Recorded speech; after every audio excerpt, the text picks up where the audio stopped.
حضور صلی اللہ تعالیٰ علیہ وآلہ وسلم کا آپ نے واقعہ سنا ہوگا، آپ نے سنا ہوگا کہ حضور جب دین پھیلانے کے لیے نکلے تھے تو لوگوں نے طائف کے اندر پتھر تک مارے، حضور صلی اللہ تعالیٰ علیہ وسلم کی جو نعلین تھی اس پہ خونم خون کر دیا، بھر دیا خون سے، یہاں تک کہ فرشتوں نے کہا کہ حضور آپ ایک دفعہ حکم دیں تو ہم ان پہاڑوں کو ان کے اوپر الٹ دیں گے، ان پوری بستی کو برباد کر دیں گے۔ حضور نے فرمایا نہیں، مجھے ان کی اولادوں سے توقع ہے، مجھے ان کی اولادوں سے توقع ہے، اور وہ اس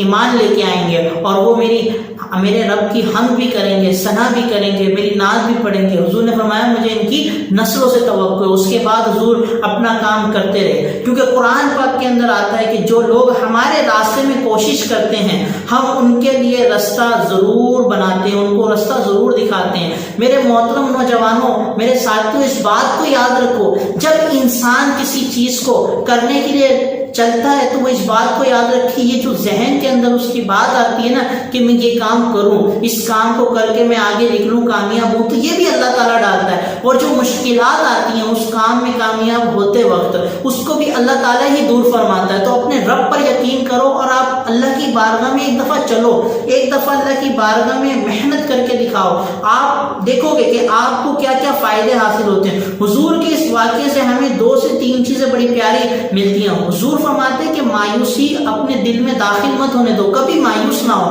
اللہ کی رحمت ہر بندے میں برستی ہے، بس شرط یہ ہے کہ آپ اللہ کی آزمائش کے اوپر پورا اترو، پھر دیکھو اللہ تبارک و تعالیٰ آپ کو کیسے کیسے انعامات دیتا ہے۔ دوسری بات فرماتے ہیں کہ کسی کے بھی بات کرنے سے اپنے دل کو ٹوٹنے مت دو، اپنے دل کے اوپر اپنے آپ کو قابو رکھو، اپنی نفس پہ قابو رکھو۔ جب بندہ مشکلات کو حل کرنے کے لیے نکلتا ہے تو لوگ اس کا دل توڑنے کی بہت کوشش کرتے ہیں، اس کے کام سے اس کو اٹھانے کی کوشش کرتے ہیں، لیکن آپ کبھی اپنے کام سے نہیں ہٹو، آپ دیکھو گے پھر آپ کو کیسا مقام عطا ہوگا۔ جیسے کہ حضور صلی اللہ تعالیٰ علیہ وآلہ وسلم اس ٹائم پہ اگر دین کا کام نہیں کرتے اور سیدھا فرشتوں کو حکم دیتے ہاں برباد کر دو، تو آج اس قدر جس طرح دین پھیلا ہے کیا پھیلتا؟ حضور نے صرف ہمارے کو یہ کر کے دکھایا کہ جب آپ ایسے راستوں پہ نکلو گے تو آپ کے ساتھ یہ معاملے بھی ہوں گے، لیکن آپ نے پیچھے نہیں ہٹنا، آپ نے کام کرتے رہنا، پھر دیکھو آپ کے سامنے دنیا کی ہر چیز، دنیا کی ہر طاقت آپ کے سامنے جھک جائے گی، لیکن کیا ہے آپ نے اپنے کام کرتے ہوئے کسی کے آگے نہیں جھکنا۔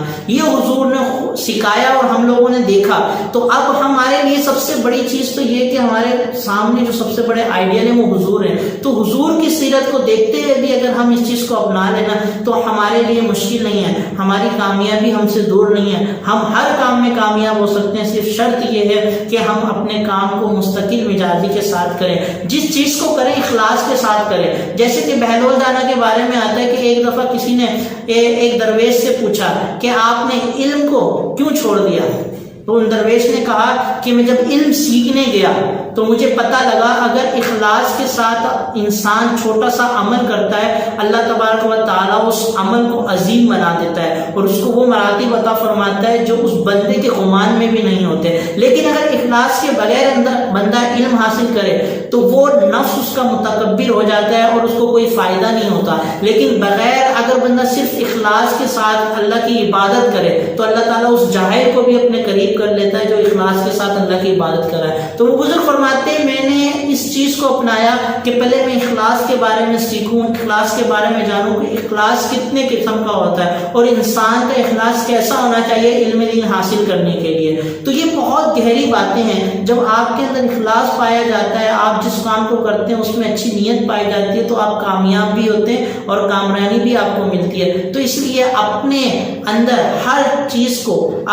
کے بارے میں سوچیں کہ کون سا کام آپ کر سکتے ہیں، کون سا فائدہ مند ہے، پھر اس کو کریں۔ اللہ نے چاہا پھر ملیں گے۔ السلام علیکم۔